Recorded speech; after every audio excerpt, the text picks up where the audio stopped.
নমস্কার বন্ধুরা, আমি চামেলি মণ্ডল। চামেলি মণ্ডল চ্যানেলে আপনাদের সবাইকে স্বাগত জানাই। আজকে যে গল্পটি আমি আপনাদের পড়ে শোনাব, গল্পটির নাম স্খালন। লিখেছেন স্বনামধন্য সাহিত্যিক আশাপূর্ণা দেবী। আশা করছি গল্পটি আপনাদের বেশ ভালো লাগবে। শুরু করছি আজকের গল্প স্খালন।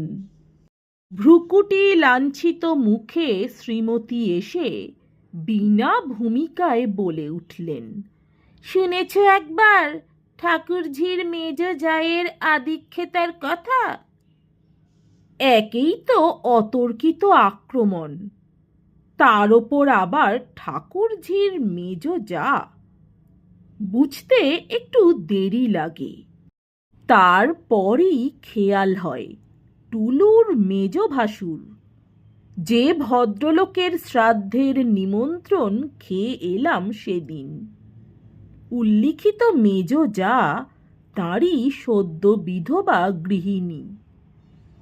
সদ্য বিধবার আদিক্ষেতার নজির মহিলা মহলে অনেক পাওয়া যায়, এবং দ্বীপ্রাহরিক আলোচনার এটি যে একটি বিশেষ মুখরোচক বিষয়বস্তু তাও অজানা নয়। কিন্তু তার সঙ্গে আমার সম্পর্ক কি, আর শ্রীমতীর এমন উত্তেজিত অবস্থার কারণই বা কি? সবিনয়ে সেইটাই প্রশ্ন করি, হাতের তুলি আর প্যালেট নামিয়ে রেখে। তোমাকে ওর কর্তার ছবি এঁকে দিতে হবে গো, আবিসি ব্যাগার। ওষ্ঠের বঙ্কিম রেখায় একটি সূক্ষ্ম হাসির আভাস এনে কথাটা শেষ করেন শ্রীমতী। উনি নাকি ওর যথাসর্বস্ব খরচ করে 3 তলার ছাতে পতিদেবতার এক স্মৃতিমন্দির গাঁথাচ্ছেন। তার খাট বিছানা, ব্যবহারের জিনিসপত্র সব সাজিয়ে গুছিয়ে অয়েল পেন্টিং ছবি করিয়ে পুজো করবেন। গুরু আশ্রমে টাশ্রমে যেমন থাকে আর কি। সদ্য বিধবার পক্ষে এ হেন মহৎ ইচ্ছা উচ্চাঙ্গের প্রেমেরই পরিচায়ক। বিদ্রূপ করাটা হৃদয়হীনতা। তবে শুনেছি পতিগত প্রাণা বলে কোনো দুর্নাম কখনো ছিল না ভদ্রমহিলার। অসমর্থিত সংবাদে এও যেন কানে এসেছে, প্রিয়তমার বাক্যবাণে বিদ্ধ হয়ে দুবার বিবাগী হতে গিয়েছিলেন ভদ্রলোক। কাজেই ব্যাপারটা হাস্যকর। রং তুলি নিয়েই কারবার বটে, তবে ছবি আঁকি না, ছবি এঁকে খাই। মানুষলোক উত্থিত কোনো ভাব প্রতিমাকে রূপ দেব এ অবসর নেই। নেহাত নরলোক নিয়েই কাজ। বিশ্ব প্রকৃতির দিক থেকে মুখ ফিরিয়ে প্রাণপণে এঁকে চলি মনুষ্য প্রতিকৃতি। তবু লোক মুখে শুনি আমার হাত নাকি অদ্ভুত ভালো। নই বা কেন? রাজা মহারাজাকে খুশি করে মোটা মোটা দক্ষিণাও জুটেছে অনেকবার। প্রদর্শনীতে পুরস্কার পেয়েছে এমন আলেখ্যেরও অভাব নেই। কবে কোথায় নাকি বিশ্বশিল্পী গোষ্ঠীর এক বিরাট তালিকার মধ্যে আমার নাম উল্লিখিত হয়েছিল। আমি দেখিনি, বন্ধু খবর দিয়েছিল। অতএব মিথ্যে বলবো না, নিজের সম্বন্ধে খুব খেলো ধারণা আর নেই। ব্যাগারের কাজ করে দেব এ অসঙ্গত আশা যদি কেউ করে, ভুলই করবে সে। প্রস্তাবটা সব দিক থেকেই হাস্যকর।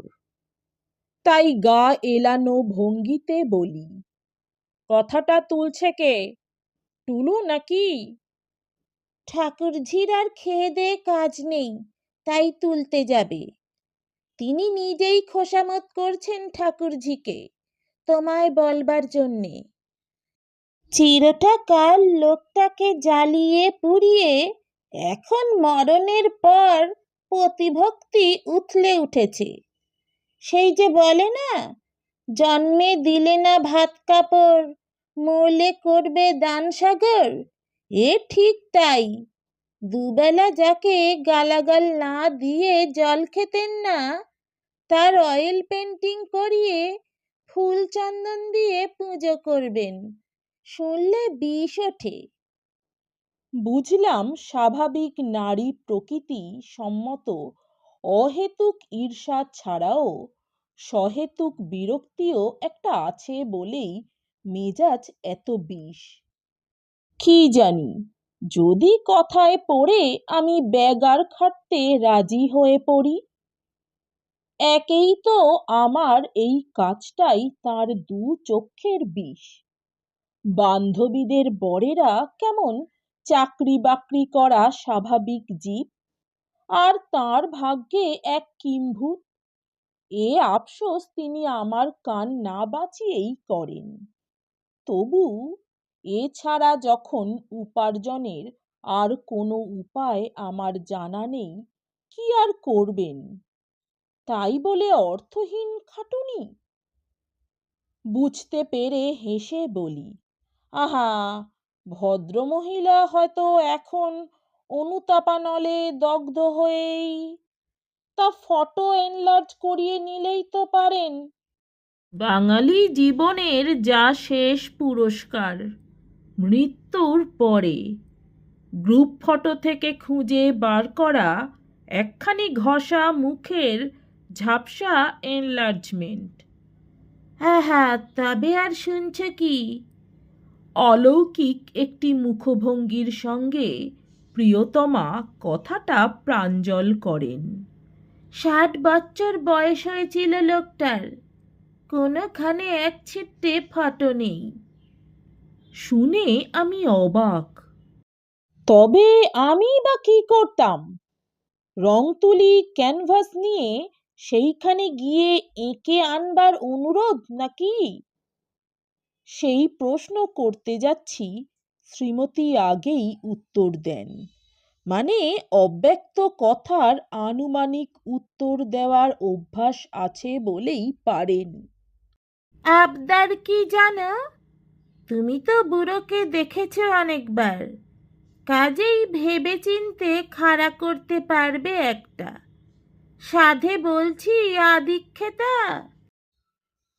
সমস্ত ভঙ্গিতে বিদ্যুৎ ঝলক ছড়িয়ে প্রস্থান করেন শ্রীমতী। মেয়েলি ভাষা উচ্চারণ করাটা সভ্যতা বহির্ভূত বলেই চুপ করে থাকি, নইলে আমিও হয়তো ওই বিশেষণটাই ব্যবহার করতাম।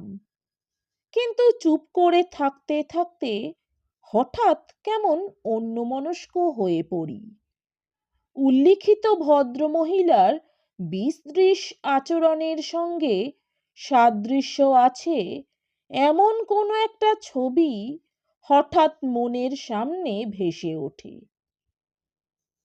এমন একটা অদ্ভুত প্রস্তাব কবে কোথায় কে যেন করেছিল, মনে ছিল না, মনে পড়ে গেল।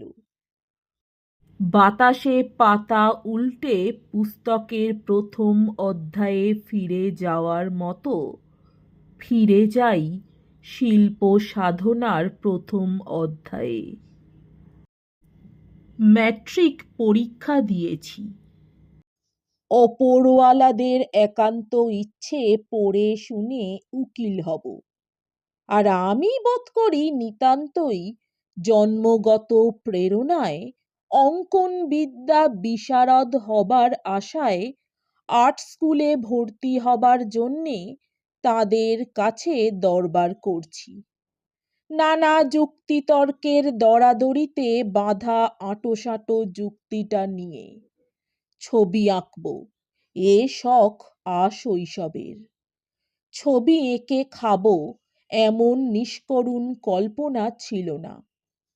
কিন্তু সে যাক, ওপরওয়ালাদের কাছে বহু কাকুতি মিনতি নিয়ে দরবার করছি, আর পরীক্ষার সময়ে বিশেষ জলযোগের অনুরোধ সম্বলিত ঠাকুমার কাছে পাওয়া 5টি টাকার সদ্ব্যবহার করে কোনো ডেলি প্যাসেঞ্জার আত্মীয়কে দিয়ে কেনা একটি পেন্টিং বক্স ও খানকতক ফুলস্কেপ কাগজ নিয়ে নব উন্মেষিত শিল্প প্রতিভার চাষ করছি। এ ছবি সেই দিনের। স্কুলের খাতায় তখনও বালির কাগজের অতিরিক্ত আভিজাত্য স্পর্শ করেনি, তাই সাদা ফুলস্কেপকেই যথেষ্ট উঁচু দরের ড্রয়িং পেপার মনে হয়েছিল সেদিন। পাথরের মতো শক্ত খটখটে মাঠ কোঠার ঘর, সামনে চওড়া রোয়াক, মাজা ঘষা তকতকে, তার নিচে উঠোন। উঠোন না বলে বাগান বলাই উচিত। এ পাশে তুলসী বন, ওদিকে দোপাটির, মাঝখানে অনেকখানি জায়গা জুড়ে মল্লিকার ঝাড়। পাঁচিলের ধারে একসারি করবী গাছ, গোলাপের সৌন্দর্য নিয়ে ফুটে আছে রাশি রাশি ফুল। বেড়ার দরজার ঠিক মুখেই একটা সাদা টগরের গাছ, ফুলের ভারে তার সবুজ রংটা লুপ্ত। নিচেটায় সাদা চাদর বিছানো। গাছটা শুধু উঠোনের শোভাবর্ধকই নয়, অন্তঃপুরের আব্রু রক্ষকও।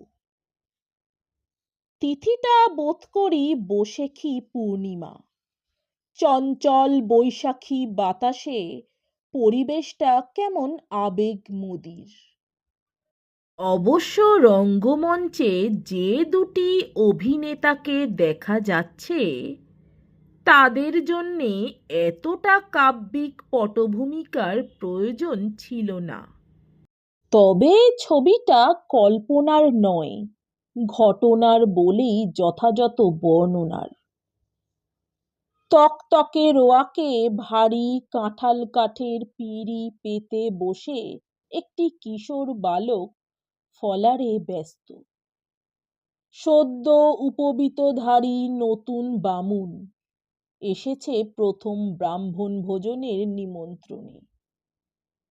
তার কাছে মল্লিকা সুরভিত মদির বাতাসের চাইতে ঢের বেশি লোভনীয় মল্লিকা শুভ্র মিহি চিঁড়ের সাহায্যকারী পাকা মর্তমান ও কাঁচা গোল্লা। সামনে নিমন্ত্রণকারিণী সুহাস বষ্টুমী।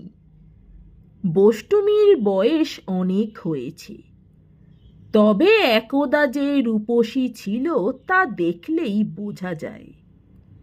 বারব্রত যোগতিথি লেগেই আছে সুহাসের, আর আছে কারণে অকারণে ব্রাহ্মণ ভোজনের ঘটা। বয়স্থ ব্রাহ্মণদের ডাকতে সাহস হয় না, না রুচি হয় না, সুহাসই জানে। তবে কিশোর ব্রাহ্মণদের নিমন্ত্রণ করার দিকেই তার ঝোঁক। নিমন্ত্রণ করতে গিয়ে বাড়িতে তাদের অভিভাবিকাদের কাছে নিমন্ত্রণের আবেদনের সঙ্গে নিবেদন করে মনের আকুতি। আমার বালগোপালদের খাইয়ে প্রাণটার মধ্যে বড় তৃপ্তি পাই ভাই, না করতে হবে না। অবশ্যই না করার কথা ওঠেই না, কারণ সুহাস বষ্টুমীকে বাড়িতে ঢুকতে দেখলেই তরুণ ব্রাহ্মণকুল উৎকর্ণ হয়ে থাকত, কার কপাল ফিরছে জানবার আশায়। একসঙ্গে সবাইকে ভোজ দেবে এত সঙ্গতি নেই সুহাসের। তাছাড়া তার ব্রাহ্মণ সেবার মানটা উন্নত শ্রেণীর, তাই পালা করে খাওয়াতো পাড়ার প্রত্যেকটা ব্রাহ্মণ সন্তানকে। মাঝে মাঝে ননিচোরা ভোজও হতো। সেটা হচ্ছে নেহাত শিশুদের ব্যাপার। কোলে করে নিয়ে এসে নিজে হাতে করে খাইয়ে আঁচিয়ে হাত পা মুছিয়ে কোলে করে বাড়ি পৌঁছে দিয়ে আসতো। আপাতত যে কিশোরটি সুহাসের নিমন্ত্রিত, তার ওপর সুহাসের একটু বিশেষ প্রীতি। কারণে অকারণে যখন তখন তার পালা পড়ে যায়, চক্রগতির নীতি লঙ্ঘন করে। ব্রাহ্মণ ভোজনে বড় নিষ্ঠা সুহাসের। উত্তম ফলারের যা কিছু উপকরণ, কিছুর ত্রুটি রাখে না। আর সেই সব গৃহস্থ দুর্লভ বস্তুগুলি দিয়ে বালিশে তুলো ভরার মতো কোণ ভরাট করে ঠেসে ঠেসে নিমন্ত্রিতদের পেট ভর্তি করতে না পারলে তার মন ওঠে না। আজকেও বেচারাকে প্রায় অচল অনড় অবস্থায় এনে ফেলে দক্ষিণাস্বরূপ পায়ের কাছে একটি আনি রেখে নমস্কার করে সুহাস আশায় আগ্রহে হাস্যোজ্জ্বল মুখে বলে, আমার একটা উপরোধ রাখবে মেজো খোকা? মেজো খোকা এইমাত্র অনুরোধে অনুরোধে প্রায় ঢেঁকি গিলে উঠেছে, তাই উপরোধের কুমির সম্বন্ধে কিন্তু করা চলে না। এক বাক্যে ঘাড় কাত করে। সুহাস একটু ইতস্তত করে সলজ্জ হাস্যে বলে, তুমি তো শুনি খুব ভালো ছবি লিখতে শিখেছ, আমাকে একটা ছবি লিখে দেবে? এই কথা! নতুন শিল্পীর কাছে অনুরোধটাই যথেষ্ট, তার উপর আবার প্রশংসাপত্র সম্বলিত। খুব ভালো ছবির গৌরবে গৌরবান্বিত মহিমার উদারভাবে উত্তর দেয়, কেন দেবো না? এই তো পরশুদিনকে পিসিমাকে বংশীধারী এঁকে দিলাম। বলা বাহুল্য, সুহাসের আবেদনে বংশীধারী বা ননিচোরা অথবা নাড়ুগোপাল জাতীয় কিছু একটা হবেই, এ সম্বন্ধে শিল্পী নিশ্চিত। কিন্তু সুহাস সম্পূর্ণ অন্য কথা বলে। কেমন একটা অপ্রতিভ হাসির সঙ্গে বলে, না না, পট আঁকতে বলছি নে, সে তো কিনলে মেলে, পট নয় ছবি। পট নয় ছবি? ও, তা যাক, তাতেও ক্ষতি নেই। শিল্পী মহোৎসাহে বলে, তাও দিতে পারি। নদীর ওপারে সূর্যি ডুবছে, আকাশে লাল মেঘ, জলে হাঁস আর পদ্ম। আধুনিক কালের প্রবেশিকা উত্তীর্ণ কোনো ছেলের পক্ষে এ সরলতা হাস্যকর, কিন্তু কালটা অতীত আর স্থানটা গ্রাম।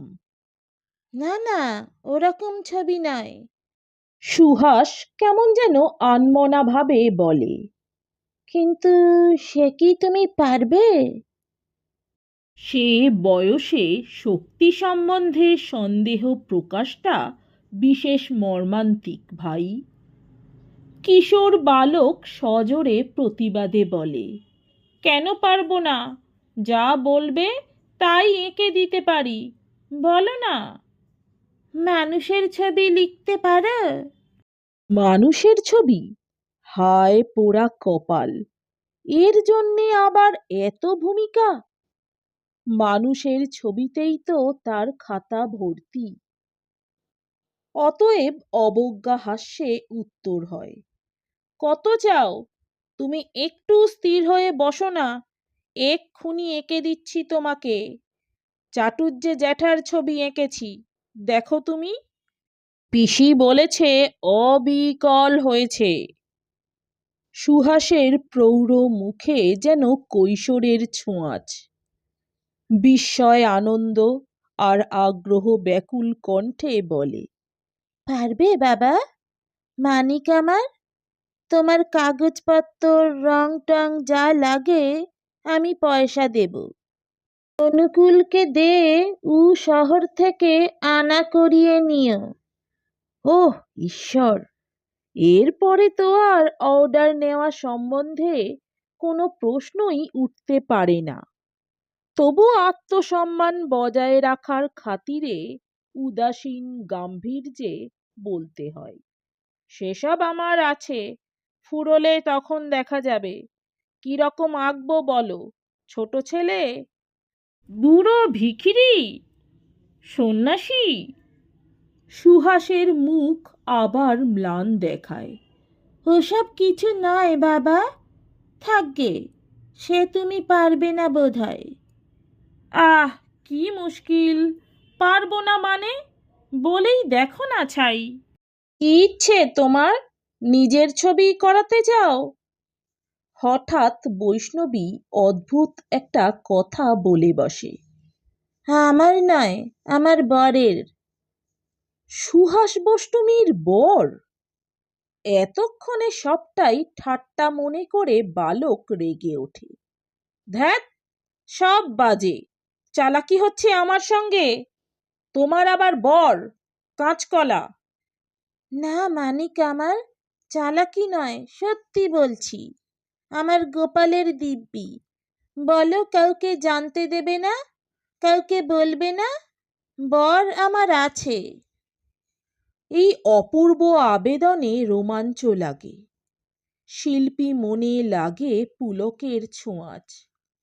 আচ্ছা বেশ, করছি, গোপালের দিব্যি। কই, কোথায় তোমার বর, দেখাও দেখি। এরপর সুহাস যা বলে সেটা পাগলেই সম্ভব। বর তার মরে গেছে 3 যুগ আগে, সুহাসের যখন 21 বয়স। দুঃখীর ঘর, কে বা কবে ফটোগ্রাফ তোলে, কে বা সযত্নে বহন করে মৃতের স্মৃতিচিহ্ন। গরিবের ঘরে মরে তো মরেই যায়। তাছাড়া সেকালে অত ফটোমটোর রেওয়াজও ছিল না। সুহাসের বড় অবশ্য যখন মরেছে নিশ্চিহ্ন হয়েই মরেছে, কিন্তু সুহাসের আজ একান্ত প্রয়োজন তার চিহ্নের। দেখেছে লাহিড়ীদের ছোট বউয়ের, দেখেছে মিত্তিরদের মেয়ে কমলবাসিনীর স্বামীর স্মৃতি পূজার সমারোহ, সোনালি ফ্রেমে বাঁধানো কত বড় ছবি। হঠাৎ দেখলে মনে হয় সদ্য তাকিয়ে আছে তোমার দিকে, কাঁটা দিয়ে ওঠে গায়ে। সেই ছবি ঘিরে পরিয়ে দেয় ওরা মল্লিকার মালা, লাল করবীর, মধ্যমণি দেওয়া টগরের গোড়ে, দেয় দোপাটির বিনি সুতোর হার।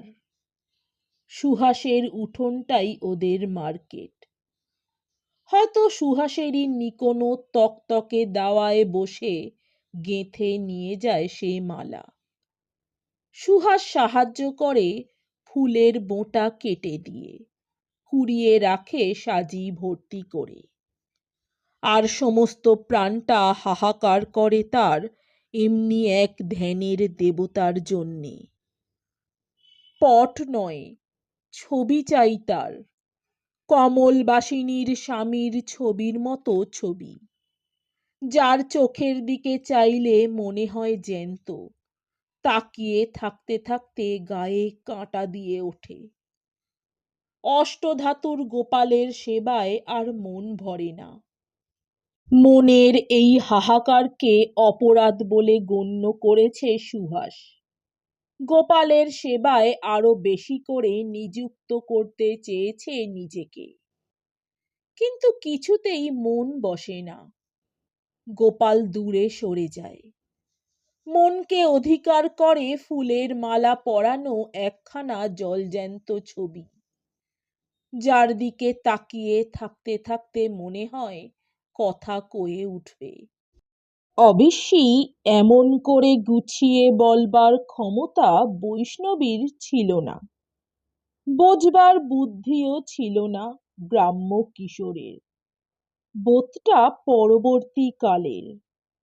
তখন সুহাসের এলোমেলো বকুনির মধ্য থেকে এইটুকুই আহরণ করতে পারে সে, এমন এক ব্যক্তির প্রতিকৃতি আঁকাতে চায় সুহাস, যে ব্যক্তি 3 যুগ আগে নিশ্চিহ্ন হয়ে গেছে।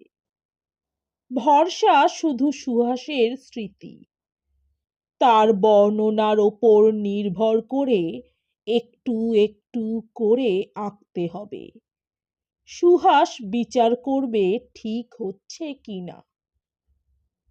বলা বাহুল্য, চিত্রকরের উৎসাহ শিখা অনেকক্ষণ নির্বাপিত হয়েছে। কেবলমাত্র প্রতিশ্রুতি আর আত্মমর্যাদার জের টানতেই বলা, হ্যাঁ হ্যাঁ, এতদিন পরে যেন মনে আছে তোমার, সব ভুলে মেরে দিয়েছ।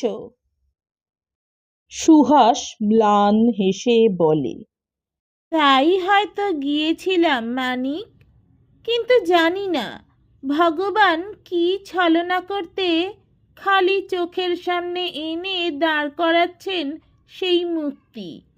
গোপাল সরে যাচ্ছে। স্পষ্ট দেখতে পাচ্ছি বেতের ডগার মতন ছিপছিপে গড়ন, আগুন পাড়া রং, আর তুলিতে আঁকা মুখ। আমার ঠাকুমা বলতো, সুহাসের সঙ্গে কি যে মানিয়েছে, যেন গৌরাঙ্গ আর বিষ্ণুপ্রিয়ে।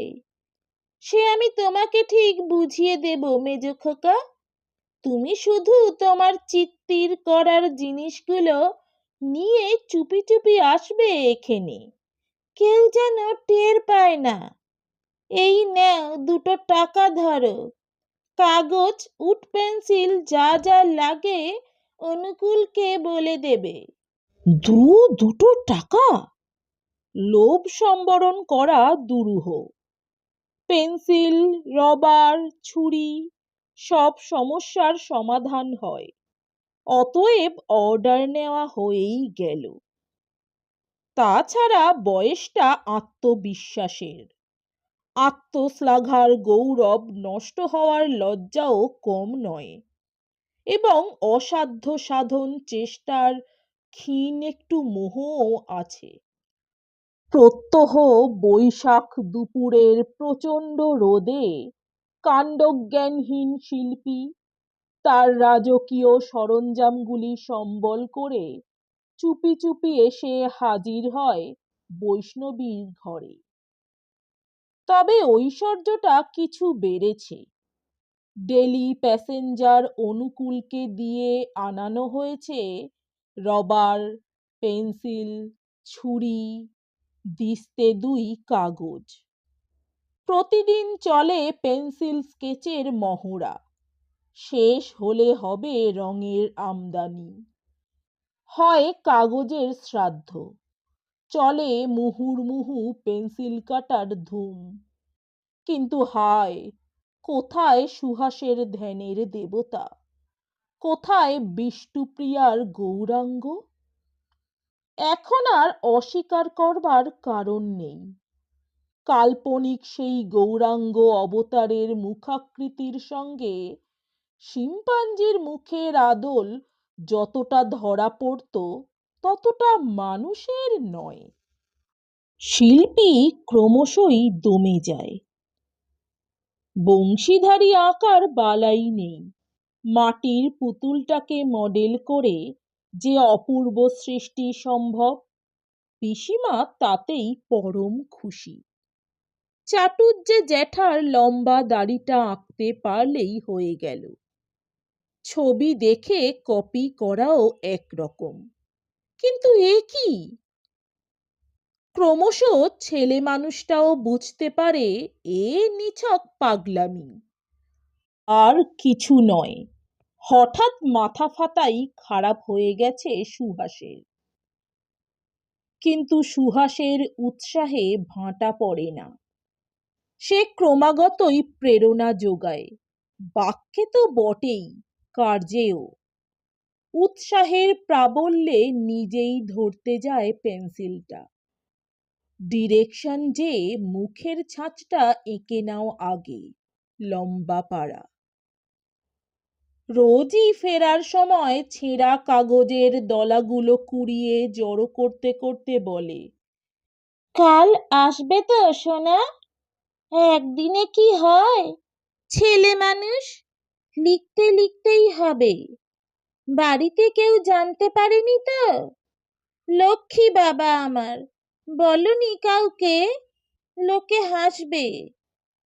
কালকে বরং মাথার চুল থেকেই আরম্ভ করো, সেই ঠিক হবে। চুল পাতলা ছিল বটে, তবে ভারী বাহার ছিল, তেমনি কেয়ারিও ছিল। এসো কাল। পরবর্তী দিনের প্রতিশ্রুতি দিতে ইচ্ছে মোটেই করে না, কিন্তু সুহাসের হাতের মাধ্যমে যে প্রেরণা আসে সেটাও তো তুচ্ছ করবার মতো নয়। তাল তাল দুটো কাঁচা গোল্লা, বাড়িতে যে জিনিস তিল প্রমাণই জোটে না। তাই আবার পরদিন সেই অর্থহীন চেষ্টার পুনরাবৃত্তি। দিনের পর দিন চলে এই ছেলে খেলা। দুদিস্তে কাগজ শেষ হয়ে যায়, আবার আনতে পয়সা দেয় সুহাস। তবু হয়তো এতদিনে নিজেও সে বুঝেছে এর অসম্ভাব্যতা, কিন্তু নেশা ছাড়তে পারে না, এই ছেলে খেলার নেশা।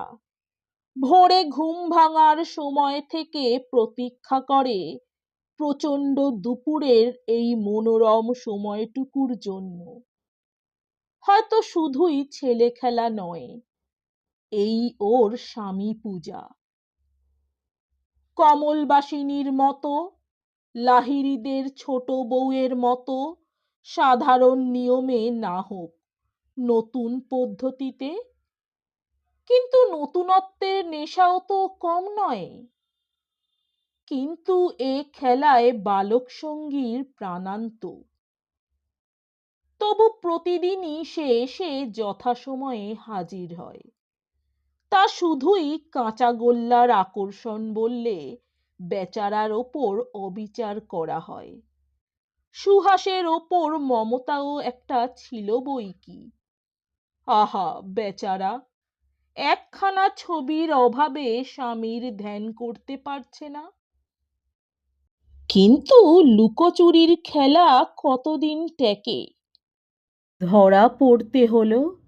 স্কুল নেই, অথচ প্রত্যহ নিদাক দাহনে দহিত হতে কোথায় যায়, এই তথ্য অনুসন্ধান করতে গিয়ে হাতে নাতে ধরে ফেলল সবাই। চলল জেরা। এতটুকু ছেলেটাকে খাইয়ে দাইয়ে বশ করে নিজের কি সুবিধে করে নিতে চায় বষ্টুমি? কোনো তুকতাক করবে নাকি?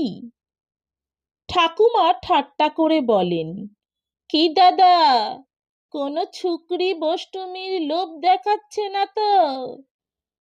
এ পরিহাসে মা বিরক্ত হন। অবশেষে পিসিমার জেরায় সত্য রহস্য উদ্ঘাটিত হয়ে গেল। তারপরই গালে হাত দেওয়ার পালা। কি বললি?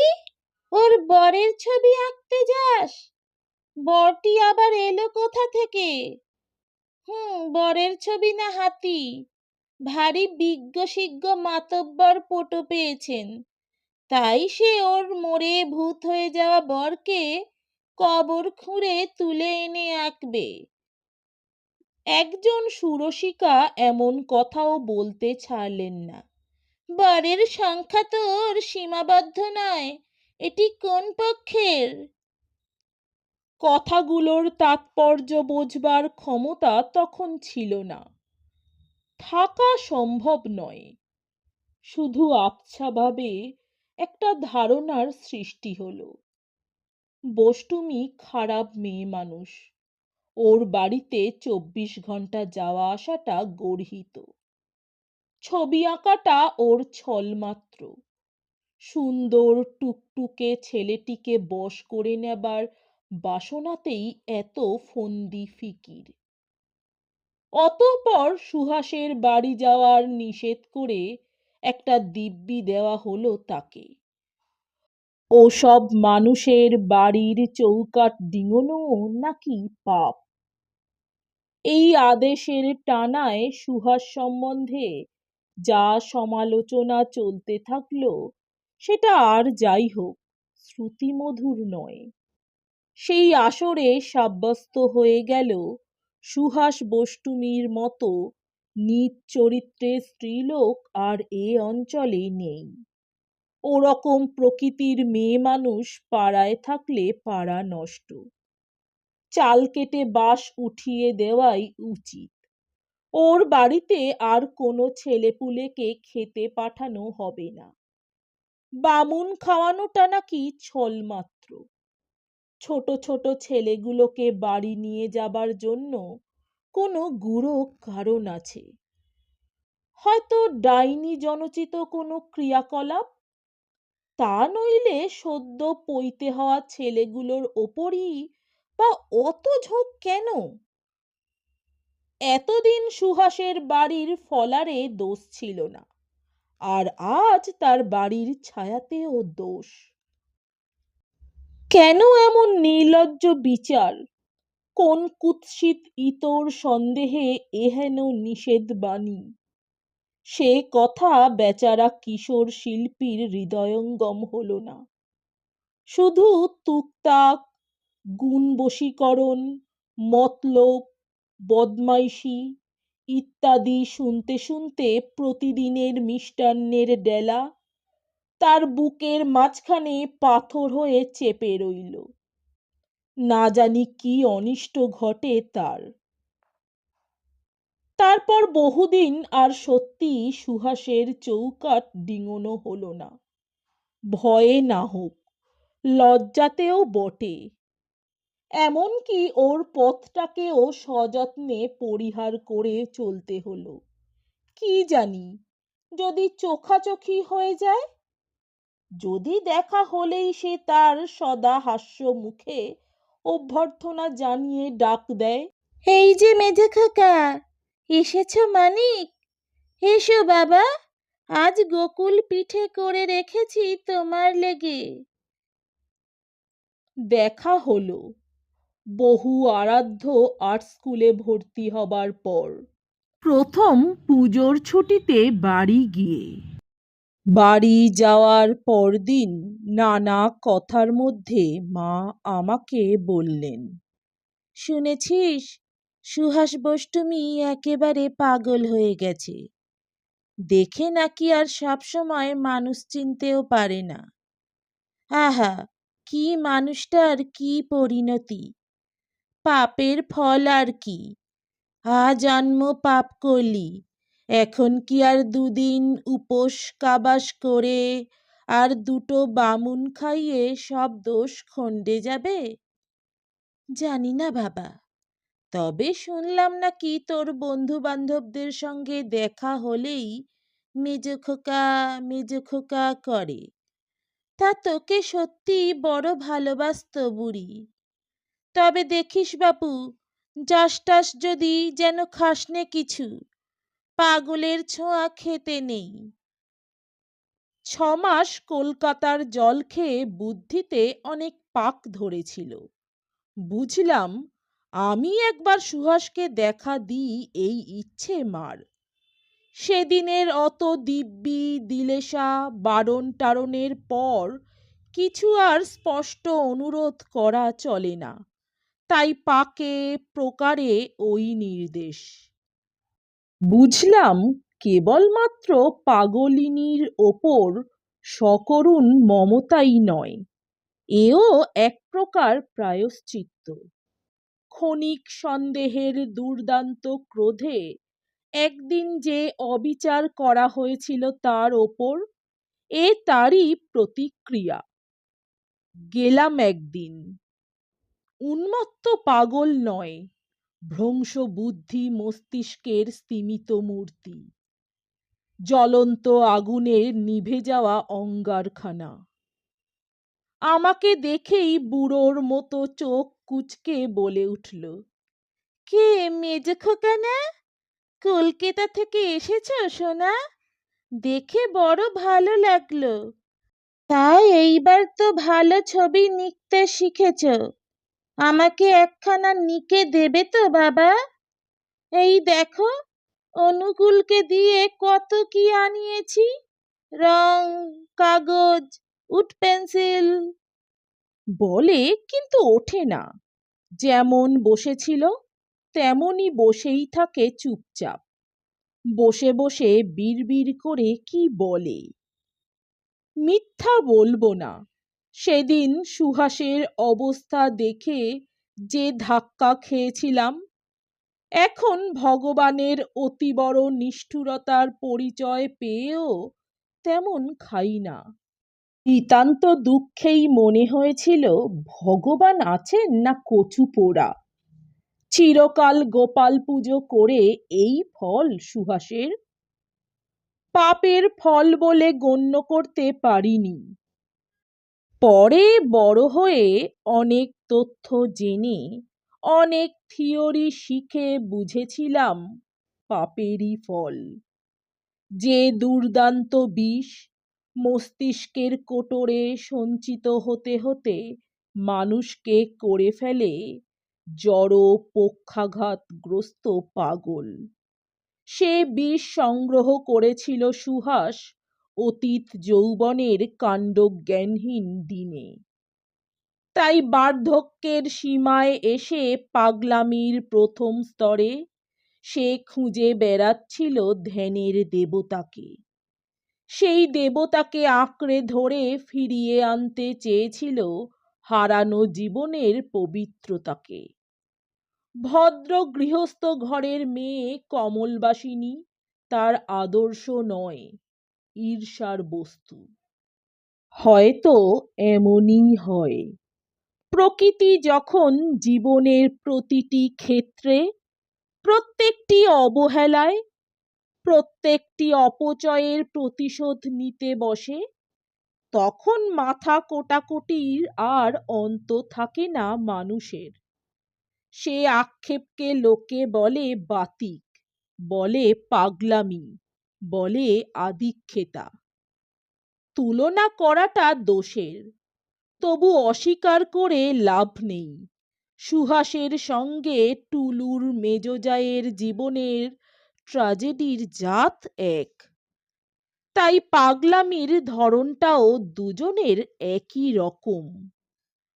হঠাৎ সংকল্প করে বসলাম, জীবনের আরম্ভে একবার যে অসাধ্য সাধনের হাস্যকর চেষ্টা করেছিলাম, আবার একবার তার পুনরাবৃত্তি করে দেখব। হয়তো এখন আর তেমন হাস্যকর হবে না। এখন আমার ছবি রাজা মহারাজার কাছে চড়া দামে তো বিকোয়, এক্সিবিশনে প্রাইজ পায়, বিশ্ব শিল্পী গোষ্ঠীর তালিকায় আমার নাম উল্লেখ হয়। চেষ্টা করলে পারবই একটা খাড়া করে দিতে। নমস্কার, আমার গল্প পাঠ ভালো লাগলে দয়া করে আমার চ্যানেলটি সাবস্ক্রাইব করে দেবেন।